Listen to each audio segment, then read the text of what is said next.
کیا نئے القاب سے مولا نے پکارا۔ بسم اللہ الرحمن الرحیم۔ محترم سامعین کرام، آج جن آیتوں کا ترجمہ ہوگا اس آیت میں حضرت لقمان کی وصیت ہے اپنے بیٹوں سے۔ پچھلے جمعہ بھی کہا تھا، اسی ایک آیت کی مناسبت سے اس سورت کا نام سورہ لقمان رکھا گیا ہے۔ خصوصی طور پر حضرت لقمان کا ذکر کرنے کی وجہ یہ ہے کہ عرب والے آپ صلی اللہ علیہ وسلم کی واعظ و نصیحت کو، تبلیغ کو یا اسلام کو، قرآن کی باتوں کو نئی بات سمجھتے تھے، اور یہ کہتے تھے کہ اگر بتوں کی پوجا شرک ہے اور منع ہے تو پھر پچھلے لوگوں کو یہ بات ذہن میں کیوں نہیں آئی، ان لوگوں نے کیوں نہیں منع کیا؟ تو حضرت لقمان کا اس جگہ ذکر کرنے کا مطلب یہ ہے کہ عرب والے بھی حضرت لقمان کو بہت بڑے حکیم اور دانا عقل مند سمجھتے تھے،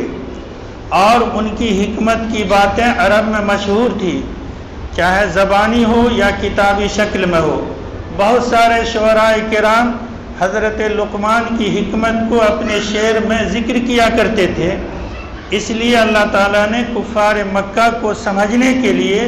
حضرت لقمان کا ذکر کیا کہ یہ کوئی نئی بات نہیں ہے، جن کو تم بہت بڑے حکیم، دانا، عقل مند سمجھتے ہو، انہوں نے بھی ان باتوں سے منع کیا ہے جن باتوں کو آج محمد صلی اللہ علیہ وسلم تم لوگوں کو منع کر رہے ہیں۔ چنانچہ آیت کا ترجمہ یہ ہے وَلَقَدْ آتَيْنَا لُقْمَانَ الْحِكْمَةَ، کہ ہم نے لقمان کو حکمت عطا کی۔ حکمت میں بہت ساری ہے باتیں ہیں، علم بھی ہے، معرفت الہی بھی ہے، عدل و انصاف بھی ہے، اور اللہ جن باتوں سے راضی ہو، اللہ جن باتوں سے خوش ہو، ان باتوں کا بھی مراد لینا جائز ہے۔ یہ حکمت بہت ساری باتوں کو شامل ہے۔ وَلَقَدْ آتَيْنَا لُقْمَانَ الْحِكْمَةَ، کہ ہم نے حضرت لقمان کو حکمت عطا کی۔ کیوں؟ انشکر للہ، تاکہ وہ اللہ کا شکر گزار بندہ بن جائے، اللہ کی شکر گزاری کرے۔ آگے یہ فرمایا کہ شکر گزاری کرنے میں اللہ تعالیٰ کا نہ کوئی فائدہ ہے، نہ اللہ تعالیٰ کا کوئی نقصان ہے، بلکہ اللہ یہ فرماتے ہیں وَمَن يَشْكُرْ، جو شکر گزاری کرے گا، جو اللہ کا شکر ادا کرے گا، فَإِنَّمَا يَشْكُرُ لِنَفْسِهِ، وہ اپنے آپ کے لیے شکر گزاری کرے گا۔ ایک دوسری جگہ قرآن مقدس میں اللہ نے فرمایا لَإِن شَكَرْتُمْ لَأَزِيدَنَّكُمْ، اگر تم میری شکر گزاری کرتے رہو گے جس نعمت پر، ہم اس نعمت میں ترقی اور بڑھاوا دیتے رہیں گے۔ مال میں شکر گزاری کرو گے، زکوٰۃ، صدقہ، غریبوں کی مدد کر کے تو مال کو بڑھائیں گے۔ علم میں محنت کرو گے، دوسروں تک پہنچاؤ گے تو اس علم میں ترقی کریں گے۔ عقل کے ذریعہ سے دوسروں کی اصلاح کرو گے، کسی کو اچھا مشورہ دے دو گے تو اس عقل کو ہم بڑھائیں گے۔ لَإِن شَكَرْتُمْ لَأَزِيدَنَّكُمْ، کہ شکر گزاری کرتے رہو، ہم تم کو اس نعمت میں ترقی اور بڑھاوا دیتے رہیں گے۔ اسی لیے اللہ نے فرمایا وَمَن يَشْكُرْ فَإِنَّمَا يَشْكُرُ لِنَفْسِهِ، کہ جو شکر گزاری کرے گا وہ اپنے آپ کے لیے کرے گا، اس کا اپنا فائدہ ہے۔ وَمَن كَفَرَ، جو شکر گزاری نہیں کرے گا، اللہ کی نعمتوں کی ناشکری کرے گا، فَإِنَّ اللَّهَ غَنِيٌّ حَمِيدٌ، اللہ تعالیٰ بے نیاز ہے، اللہ کو کوئی ضرورت نہیں ہے کہ یہ پورے عالم دنیا جتنے انسان ہیں وہ سب سجدہ کرے تو اللہ خوب خوش ہو جائے گا، اللہ کی عزت میں بڑھوتری آ جائے گی، ایسی بات بھی نہیں۔ اور پورے دنیا میں ایک وقت اللہ کی اللہ ہونے سے انکار ہو جائے تو بال تو یہ ادنا چیز ہے، بال سے بھی کم اگر مثال دی جائے تو اللہ کی عزت، بزرگی، جلال، قدرت میں کوئی فرق نہیں پڑے گا۔ بندہ سجدہ کرے نہ کرے، چوری کرے نہ کرے، نماز پڑھے نہ پڑھے، نہ اللہ کا اس میں کوئی فائدہ ہے نہ اللہ کا اس میں کوئی نقصان ہے۔ فإن اللہ غنی حمید، اللہ بے نیاز ہے، کوئی کسی چیز میں نہیں۔ اب لقمان نے اپنے بچوں کو جو نصیحت کیا، وَإِذْ قَالَ لُقْمَانُ لِابْنِهِ، کہ جب کہ لقمان نے اپنے بیٹے سے کہا وَهُوَ يَعِظُهُ، نصیحت کے انداز میں نصیحت کرتے ہوئے، یا بنیا، اے میرے لڑکے، اے میرے بیٹے، لا تشرک باللہ، اللہ کے ساتھ کسی کو شریک مت ٹھہراؤ۔ یہ کفار مکہ کو خبردار کیا جا رہا ہے کہ محمد صلی اللہ علیہ وسلم بھی کہہ رہے ہیں یہ بات کہ اللہ کا شریک نہ ٹھہراؤ، تو تم کو یہ نئی بات سمجھ میں آ رہی ہے، بہت پیچھے چلے جاؤ، اور جس کے علم و حکمت کو تم مان بھی رہے ہو، وہ حضرت لقمان نے بھی اپنے بیٹے سے کہا ہے یا بنی لا تشرک باللہ، کہ تم اللہ کے ساتھ کسی کو شریک نہ ٹھہراؤ۔ جب حضرت لقمان کو مان رہے ہو تو اس کا لازماً نتیجہ یہ ہے کہ محمد صلی اللہ علیہ وسلم کو بھی مانو۔ کیوں؟ ان الشرک لظلم عظیم، کہ شرک جو ہے بہت بڑا جرم ہے، بہت بڑا پاپ ہے۔ ظلم کس کو کہا جاتا ہے؟ کسی چیز کا جو مقام ہے، جو جگہ ہے، اس سے اس کو ہٹا دینا۔ کرتا کی بناوٹ ہے، بدن کے اوپری حصے میں پہننا، اگر ہم نے اس کو پاؤں میں پہن لیا چل جائے گا، لیکن ہم نے کرتے پہ ظلم کیا ہے کہ یہ یہاں پہننے کی چیز نہیں ہے۔ موزہ پاؤں میں پہننے کی چیز ہے، اگر ہاتھ میں کوئی پہن لے ٹھنڈک سے بچ تو جائے گا، لیکن اس نے موزہ پہ ظلم کیا ہے کہ پاؤں سے ہٹا کے اس کو ہاتھ میں لے آیا۔ تو شرک یہ بت کیا ہے کہ جو اللہ کسی کے شریک سے بے نیاز ہے، اور بت کی پوجا کر کے، کسی غیر کی عبادت کر کے اللہ کی جگہ پہ اس کو رکھ دینا، یہی ہے ظلم عظیم۔ ان الشرک لظلم عظیم، کہ شرک بہت بڑا پاپ ہے۔ اب پھر دوسری بات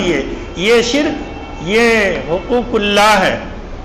حقوق اللہ کہ اللہ بے نیاز ہے، اللہ کے ساتھ کسی کو شریک نہ ٹھہرایا جائے، اللہ یکتا ہے، قدرت میں، علم میں، حکمت میں، سب کچھ میں۔ اب کچھ حقوق العباد بھی آپ صلی اللہ علیہ وسلم تو ان کی پوری زندگی ہم تمام لوگوں کے لیے عملی نمونہ ہے۔ جس پہلو سے ہم اپنی زندگی میں اصلاح چاہیں، آپ صلی اللہ علیہ وسلم کی زندگی جو گزری ہے 63 سالہ، کسی حصے کو بھی اٹھا لیں وہ میری اصلاح کے لیے کافی ہے۔ تجارت میں ہو، معاشرت میں ہو، دوستی میں ہو، واعظ و نصیحت میں ہو، اپنے گھروں کے معاملے میں ہو، ہر جگہ۔ تو ایک تو ان الشرک لظلم عظیم، لا تشرک باللہ، یہ کہہ کے حقوق اللہ کی دعوت دی گئی۔ اب حقوق العباد، حضرت لقمان نے کہا کہ اللہ تعالیٰ فرماتے ہیں وَوَصَّيْنَا الْإِنسَانَ بِوَالِدَيْهِ، کہ ہم نے انسان کو یہ حکم دیا ہے کہ اپنے ماں باپ کے ساتھ حسن سلوک کرے، اپنے ماں باپ کے ساتھ اچھا برتاؤ کرے۔ ماں اور باپ دونوں بچے کے لیے بہت بڑی نعمت ہے، لیکن ماں کا خصوصی ذکر اس لیے کیا کہ ماں کے ساتھ 3 مرحلہ گزرتا ہے۔ عورتیں گھر میں کھانا پکاتی ہیں، بچوں کی نگرانی کرتی ہے، مرد باہر کماتے ہیں، برابر ہے، لیکن 3 مرحلہ ایسا ہے کہ مرد اس مرحلے سے گزرتا بھی نہیں، اور اس عورت کو جو تکلیف کا احساس ہے 3 مرحلے میں، مرد صرف احساس کر سکتا ہے، سوچ سکتا ہے، اس تکلیف کو بانٹ نہیں سکتا ہے۔ ایک 9 مہینہ جو پیٹ میں بچے کو لیے پھرتی ہے، ذرا سا ایک روٹی زیادہ کھا لیجئے، ذرا سا بدہضمی ہو جائے، صحیح سے ہضم نہ ہو جائے، دیکھیے پیٹ کی کیا حالت بن جاتی ہے، اور آدمی کتنا پریشان رہتا ہے۔ 9 مہینہ ایکسٹرا ایک بوجھ کو لیے پھرتی ہے، اور خوشی سے برداشت بھی کرتی ہے، اس میں اس کو کوئی غم اور فکر بھی نہیں ہے۔ یہ بھی ایک تعجب ہے، اس کو بوجھ نہیں سمجھتی ہے، بلکہ جن کو نہیں ہے تو وہ کتنے درگاہوں مزاروں کا کتنے ڈاکٹروں کے چوکھٹ کا چکر لگاتے ہیں کہ صرف یہ چیز ہمیں ہو جائے، وہ خوشی خوشی منظور کرتی ہے۔ ایک دوسری چیز جو اس کو ڈیلیوری کے وقت میں جو درد اور تکلیف ہوتی ہے وہ سمجھیے کہ موت کے پنجے میں رہتی ہے۔ اور تیسری چیز جو 2 سال بچے کی پرورش کرتی ہے، ٹھنڈی گرمی سردی ہر معاملے میں یہ 3 مرحلہ ہیں۔ اسی لیے آپ صلی اللہ علیہ وسلم سے ایک صحابی نے پوچھا کہ سب سے زیادہ میرے اوپر کس کا حق ہے؟ اللہ کے نبی نے فرمایا اللہ کے بعد تیری ماں کا، پھر فرمایا اس کے بعد کہا تیری ماں کا، پھر فرمایا اس کے بعد کہا تیری ماں کا 3 دفعہ، چوتھی دفعہ میں آپ صلی اللہ علیہ وسلم نے فرمایا تیرے باپ کا۔ اسی لیے کہا جاتا ہے کہ ماں کے قدموں کے نیچے جنت ہے اور باپ اس جنت کا چابی ہے۔ پتہ چلا کہ دونوں کی خدمت کرنی ضروری ہے۔ اللہ نے فرمایا وَوَصَّيْنَا الْإِنسَانَ بِوَالِدَيْهِ کہ ہم نے انسان کو وصیت کی ہے، حکم دیا ہے کہ اپنے ماں باپ کے ساتھ حسن سلوک کرے۔ کیوں؟ حَمَلَتْهُ أُمُّهُ وَهْنًا عَلَى وَهْنٍ کہ وہ بوجھ پہ بوجھ اٹھائے رہتی ہے، وَفِصَالُهُ فِي عَامَيْنِ اور اس کو دودھ چھوڑانے میں 2 سال لگ جاتا ہے۔ یہ 3 ہے، 9 مہینہ ڈیلیوری کے وقت میں اور 2 سال بچے کے دودھ پلانے کی مدت میں۔ اسی لیے کہا حملتہ امہ وہن علی وہن کہ کمزوری پہ کمزوری، بوجھ پہ بوجھ، وفصالہ فی عامین اور اس کے دودھ چھوڑانے کی مدت 2 سال۔ انشکر لی جب یہ بات ہے تو تم میری بھی شکر گزاری کرو اے میرے بندو، ولوالدیک اور اپنے ماں باپ کی بھی شکر گزاری کرو، الی المصیر شکر گزاری کرو یا نہ کرو تمہارے ماں باپ بھی اور تم بھی لوٹ کر تو میری ہی طرف آنا ہے، تم تو کہیں جا نہیں پاؤ گے۔ اس لیے اللہ کی عبادت کے بعد ماں باپ کے ساتھ حسن سلوک کرنا، ماں باپ کے ساتھ اطاعت و فرما برداری کرنا یہ فرض اور واجب اور ضروری ہے۔ آپ صلی اللہ علیہ وسلم نے فرمایا نماز کتنی محترم بشان چیز ہے، لیکن آپ بارہا فرمایا کرتے تھے کہ اگر میری ماں زندہ ہوتی اور میں نماز کی نیت باندھے ہوا ہوتا، میری ماں آواز دیتی محمد تو میں نماز توڑ کے ماں کی آواز پہ لبیک کہتا، اس لیے کہ نماز بعد میں بھی پڑھی جا سکتی ہے مگر ماں کا دل ٹوٹ جائے گا تو اس کو جوڑا نہیں جا سکتا ہے۔ یہ آپ صلی اللہ علیہ وسلم فرمایا کرتے تھے۔ اور ایک اور واقعہ یہ ہے کہ ایک صحابی ہی ہوں گے، حضور پاک صلی اللہ علیہ وسلم کے پاس ایک نوجوان آیا اور اپنے باپ کی شکایت کیا کہ میرا باپ مجھ کو دیکھتا نہیں، میرا باپ یہ جو بھی شکایت کا طریقہ ہوگا۔ آپ صلی اللہ علیہ وسلم آدمی کو بھیجے اور کہا اس کے باپ کو بلا لاؤ۔ اس کا باپ بوڑھا چلا لیکن وہ راستے میں کچھ اپنے دل میں بربرا رہا تھا، کچھ کہہ رہا تھا۔ جبرائیل علیہ السلام آئے اور کہا اے اللہ کے نبی اس سے بیٹے کا فیصلہ تو بعد میں کیجئے گا، پہلے اس سے پوچھئے کہ یہ راستے میں کہہ کیا رہا تھا۔ آپ صلی اللہ علیہ وسلم نے کہا کہ آپ راستے میں کیا کہہ رہے تھے، کیا بولتے ہوئے آ رہے تھے، ذرا اس کو دہرا دیجئے۔ اس کا باپ نے کہا کہ میں اپنے بیٹی کی پرورش اس حال میں کیا ہے کہ گرمی سے بچایا، سردی سے بچایا اور دن رات پسینہ سے ایک کیا۔ یہ پودا صرف اس لیے لگایا تھا کہ ابھی جو میری عمر ہے اس عمر میں اس درخت کے سائے میں جی لیتا، لیکن پوچھئے میرے بیٹے سے کہ میرے بیٹے کا برتاؤ میرے ساتھ کیا ہے، میرے بیٹے کا برتاؤ میرے ساتھ کیا ہے۔ اے میرے بیٹے اگر تم مزدور کی طرح بھی مجھ سے بات کر لیتے تو چل جاتا، لیکن تم نے مزدور کے درجے میں بھی مجھ کو نہیں رکھا اور پھر آج شکایت لائے ہو۔ اسی وقت آپ صلی اللہ علیہ وسلم بھی اس کے کہانی کو سن کر زار و قطار رونے لگے اور آپ نے فرمایا انگلی کا اشارہ کر کے انت و مالک لابیک کہ تم اور تمہارا مال سب تیرے باپ کا ہے، تمہارا کچھ نہیں چلے گا، باپ کی مرضی چلے گی، باپ جو چاہے وہ کر سکتا ہے۔ ہاں باپ کے گزرنے کے بعد وہ چیز تیری ہوگی، تیرے حصے میں آئے گی، لیکن ابھی انت ومالک لابیک، تم اور تمہارا مال سب تمہارے باپ کا ہے۔ انشکر لی ولوالدیک، کہ میری بھی شکر گزاری کرو اور اپنے ماں باپ کی بھی۔ الی المصیر وَإِن جَاهَدَاكَ عَلَىٰ أَن تُشْرِكَ بِي مَا لَيْسَ لَكَ بِهِ عِلْمٌ، کہ اگر ماں باپ تم کو کسی چیز پہ زور ڈالیں، یہاں تو لفظ شرک کا ہے، لیکن وہ گناہ جو حرام کے درجے میں ہے، جو اللہ کی نافرمانی کے درجے میں ہے، جو مکروہ تحریمی کے درجے میں ہے، یہ کفار مکہ کو سمجھایا جا رہا ہے کہ اگر ماں باپ جیسے مشفق جس کا بہت بڑا احسان ہے بچوں پر، اگر وہ ماں باپ بھی اپنے بچوں کو شرک کا یا کسی گناہ کا حکم کرے تو اولاد کو یہ حکم ہے کہ ماں باپ کا حکم نہ مانے۔ تو اے لوگو، جب شرک میں، بت کی عبادت میں، غیر اللہ کی عبادت میں ماں باپ کی نافرمانی جائز ہے، ماں باپ کی بات نہیں ماننا ہے، اے کفار مکہ، تو پھر بغیر سمجھے، بغیر بوجھے ہوئے تم اللہ کے ساتھ کسی کو کیوں شریک ٹھہراتے ہو؟ کیا لقمان ایسے ہی بے وقوف تو نہیں تھے؟ تم مانتے ہو حکیم تھے، اور کوئی حکیم، کوئی مشفق باپ جان بوجھ کر اگر شرک میں فائدہ ہوتا، اگر غیر اللہ کی عبادت جائز ہوتی، اگر غیر اللہ کی عبادت میں فائدہ ہوتا، تو لقمان جیسا حکیم باپ اپنے بیٹے کو شرک سے کیوں منع کیا؟ یہ اس لیے منع کیا کہ شرک جائز ہے ہی نہیں۔ تو جب لقمان کی حکمت کو مانتے ہو تو محمد صلی اللہ علیہ وسلم بھی انہی باتوں کو کہہ رہے ہیں، تم ان کی بھی بات مان لو۔ وَإِن جَاهَدَاكَ عَلَىٰ أَن تُشْرِكَ بِي مَا لَيْسَ لَكَ بِهِ عِلْمٌ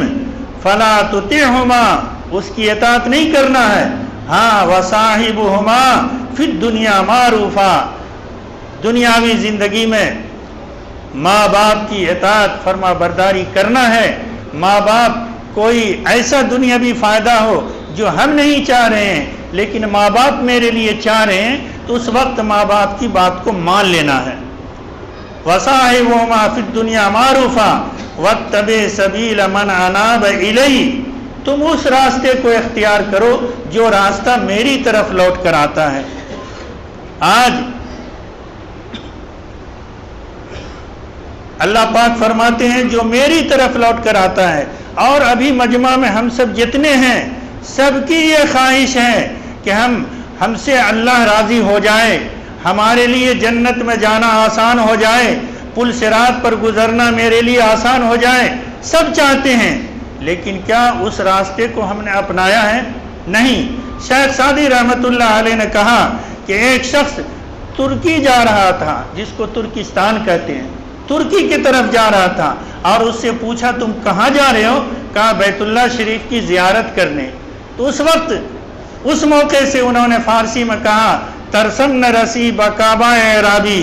میں ڈر رہا ہوں اے دیہاتی، اے مسافر، ترسم نہ رسی بکعبہ اے رابی، میں ڈر رہا ہوں اے مسافر کہ کی تو راہ می روی ب ترکستان است، کہ جس ڈگر پہ تم جا رہا ہے یہ تو ترکستان جاتا ہے، اور تیری چاہت ہے کہ ہم کعبہ جائیں، یہ ہو نہیں سکتا۔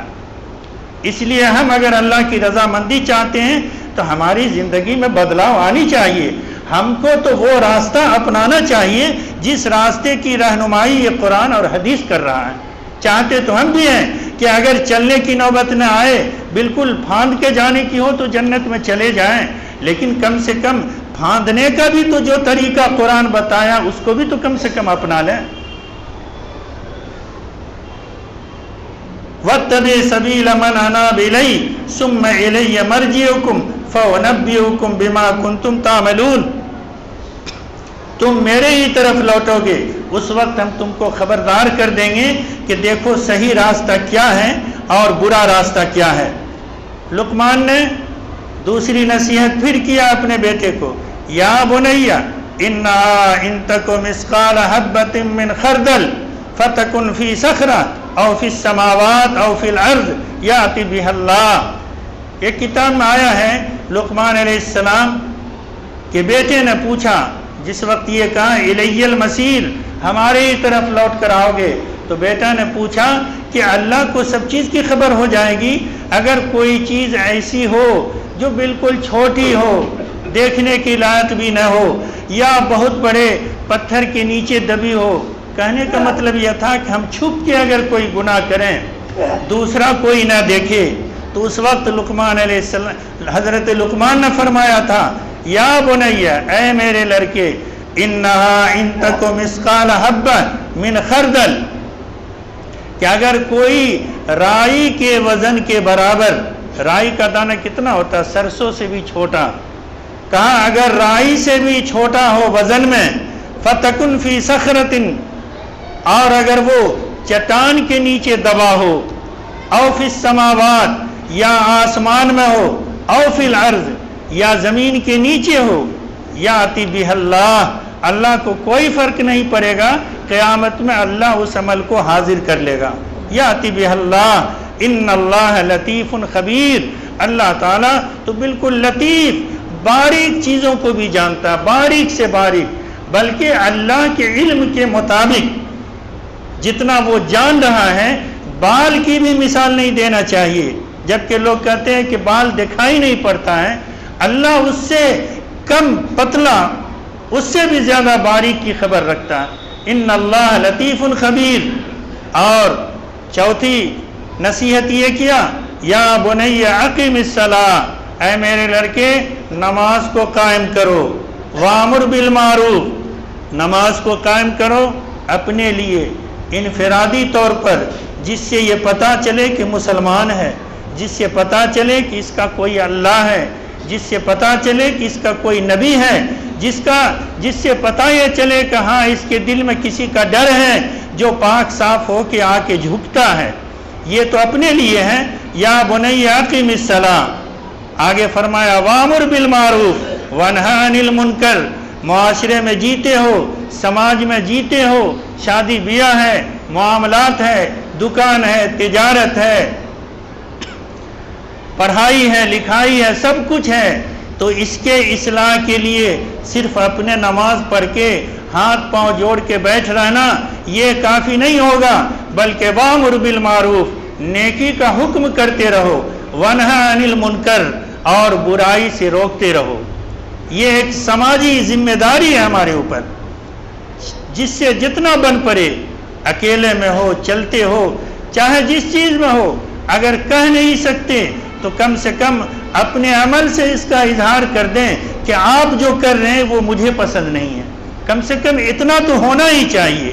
لیکن یہ نہیں کہ ہر معاملے میں ہم آپ کے ساتھ ہیں، آپ غلط بھی کر رہے ہیں ٹھیک ہے، اچھا کر رہے ہیں ٹھیک ہے، یہ سماجی ذمہ داری نہیں ہے۔ اقم الصلاۃ وامر بالمعروف ونہی عن المنکر واصبر علی ما اصابک، حضرت لقمان نے اپنے بیٹے کو نصیحت کیا کہ صبر کرو اگر تمہیں کوئی مصیبت پہنچے۔ یہ دین کا کام کوئی ایسا نہیں ہے کہ گاؤں تکیہ لگا کے بیٹھ جائے اور مچرب کھانا مل جائے، اے سی روم مل جائے اور سوچیں کہ دین کی خدمت ہو رہی ہے، ہو جائے الگ بات ہے، لیکن دین پہ چلنے والوں کو، دین کی تبلیغ کرنے والوں کو کچھ نہ کچھ تو تکلیف ہونی ہی ہے۔ بہت پہلے لقمان نے کہا وَاصْبِرْ عَلَىٰ مَا أَصَابَكَ۔ مجھے ایک قصہ یاد آ گیا، 1994-95 میں عالم آنرز کا ایگزام کا سینٹر پڑا تھا سمستی پور ملت اکیڈمی میں میرا، وہاں امتحان دینے گئے، یہی ہردیا کے ایک حافظ طیب صاحب تھے، اللہ کے پیارے ہو گئے، اللہ جنت دے، چلمل میں ہم نے پڑھا، جان پہچان، وہ اس مسجد میں امام تھے۔ سمستی پور اسٹیشن کے بغل میں جو مسجد ہے اس کے بغل میں صوفیہ ہوٹل ہے، تو ان سے تعلق تھا، ٹھنڈی کا زمانہ تھا، ان کے پاس بیٹھے، انہی کے روم میں سوئے، رہنا سہنا ہوا، بات چیت ہو رہی تھی، اتنی بہترین بات انہوں نے کہا، وہ اپنی کچھ پریشانی کا اظہار کیا کہ یہ بیماری ہے، دم پھولتا ہے، بچے بیمار ہیں، یہ ہے وہ ہے، تو ساری باتوں کے بعد انہوں نے ایک نچوڑ یہ بتایا کہ مولانا صحابہ کی جانیں چلی گئی، صحابہ کے کھیت کھلیان لٹ گئے، انبیاء کرام کو زخمی کیا گیا، لیکن یہ علماء کرام، یہ مبلغ حضرات، جو ابھی دین کا کام کر رہے ہیں ان جیسی تکلیف نہ ہو، مان سکتے ہیں، لیکن انہوں نے اپنی زبان میں کہا تھا کہ ان کے جیسا کم سے کم نچھوڑ تو لگ سکتا ہے، یعنی جو اس راستے پہ چلے گا تو گردن تو نہیں کٹ سکتی ہے مگر نچھوڑ تو ضرور لگے گا، پریشانی ہوگی۔ اس لیے کہا گیا وَاصْبِرْ عَلَىٰ مَا أَصَابَكَ، اگر اس دین کے پھیلانے میں، دین پہ چلنے میں اگر پریشانی ہے، کٹھنائی ہے، تانا ہے، کوئی اور چیزیں ہیں، رکاوٹ ہے، تو تم اس پر صبر کرو، اس میں اکتانا نہیں ہے۔ إِنَّ ذَلِكَ مِنْ عَزْمِ الْأُمُورِ، یہ کام تو بڑے حوصلہ والوں کے لیے ہے، بڑے دل والوں کے لیے، ہمت اور استقلال والوں کے لیے ہے۔ پھر پانچویں نصیحت یہ کیا وَلَا تُصَعِّرْ خَدَّكَ لِلنَّاسِ، کہ جب لوگوں میں چلو پھرو تو ایسا نہیں کہ لگے کہ آپ سے بات کرنا بڑا مہنگا ہے۔ خد کا مطلب ہے یہ اونٹ کی ایک بیماری ہے، جس کی بیماری کی وجہ سے اونٹ ہمیشہ اپنے گردن کو گھما کے چلتا ہے۔ اللہ تعالیٰ مثال دیا وَلَا تُصَعِّرْ خَدَّكَ لِلنَّاسِ، کہ جب لوگوں میں چلو تو اپنے رخ کو پھیرو نہیں کہ تم سے بات کرنے کے لیے بھی لوگ ترستے ہوں، چاہے مالدار ہو، بڑے عہدے پہ کیوں نہ پہنچ جاؤ، لیکن ایسا چلو مسکراہٹ چہرے پہ ہو، ایسا چلو کہ تم سے جو بات کرنا چاہے، امیر ہو یا غریب، وہ تم سے بے دھڑک بات کر سکے۔ یہ نہیں کہ ایک تو پرچی پہ پرچی جائے، پھر دربان بیٹھا ہو اور پھر اندر سے آواز آئی کہ ابھی وقت نہیں ہے۔ کہا وَلَا تُصَعِّرْ خَدَّكَ لِلنَّاسِ، کہ لوگوں میں میل جل کر کے رہو، خوش و خرم رہو۔ آگے پھر چھٹی نصیحت کیا وَلَا تَمْشِ فِي الْأَرْضِ مَرَحًا، زمین پہ اکڑ کے مت چلو، زمین پہ اکڑ کے مت چلو، میانہ روی، زیادہ تیز چلو گے گر جاؤ گے، زیادہ آہستہ چلو گے اس سے تکبر کا احساس ہوگا۔ وَلَا تَمْشِ فِي الْأَرْضِ مَرَحًا، زمین پہ اکڑ کے مت چلو۔ إِنَّ اللَّهَ لَا يُحِبُّ كُلَّ مُخْتَالٍ فَخُورٍ، اللہ تعالیٰ تکبر اور اکڑ کرنے والے کو پسند نہیں کرتا، پسند نہیں کرتا۔ وَاقْصِدْ فِي مَشْيِكَ وَاغْضُضْ مِنْ صَوْتِكَ، یہ ساتویں نصیحت یہ کیا کہ اپنے چال میں میانہ روی اختیار کرو، اتنا تیز نہیں چلو کہ پیچھے والا اچنبھا ہو جائے کہ آگے کیا ہوا ہے، اور اتنا نہ دھیمے چلو کہ لگے بڑے حضرت آ رہے ہیں کہ بالکل ان کو ہوا بھی نہ لگے۔ وَاقْصِدْ فِي مَشْيِكَ، چلنے میں میانہ روی، وَاغْضُضْ مِنْ صَوْتِكَ، اور آواز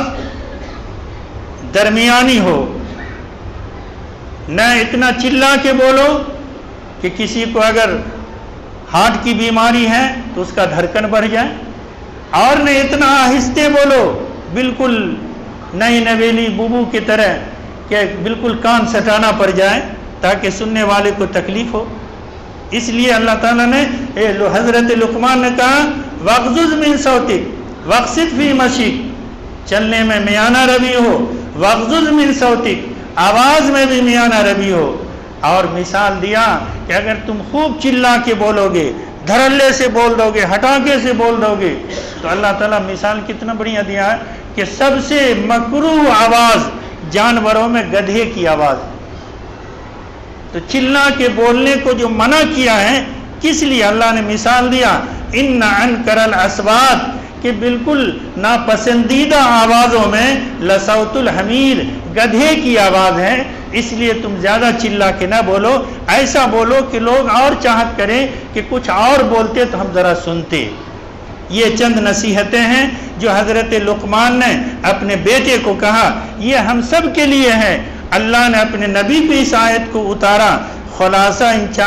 چند آیتوں کا یہ ہے کہ اللہ کے ساتھ شرک نہیں کرنا، نماز کو قائم کرتے رہنا ہے، امر بالمعروف نہی عن المنکر کرنا ہے، چلنے میں میانہ روی، آواز میں میانہ روی، اور اکڑ کے نہیں چلنا ہے۔ دین پہ چلنے میں، دین کی تبلیغ میں اگر کوئی رکاوٹ آ جائے، کبھی گالی بھی سننا پڑ جائے، کبھی تانا بھی سننا پڑ جائے، تو وَاصْبِرْ عَلَىٰ مَا أَصَابَكَ، ان کے اوپر صبر کرتے رہنا ہے، تو پھر انشاءاللہ ہماری زندگی کامیاب ہوگی۔ اللہ تعالی ہم سب کو ان باتوں پہ عمل کی توفیق عطا فرمائے، آمین ثم آمین۔ ہمارا نبی کتنا پیارا نبی ساری دنیا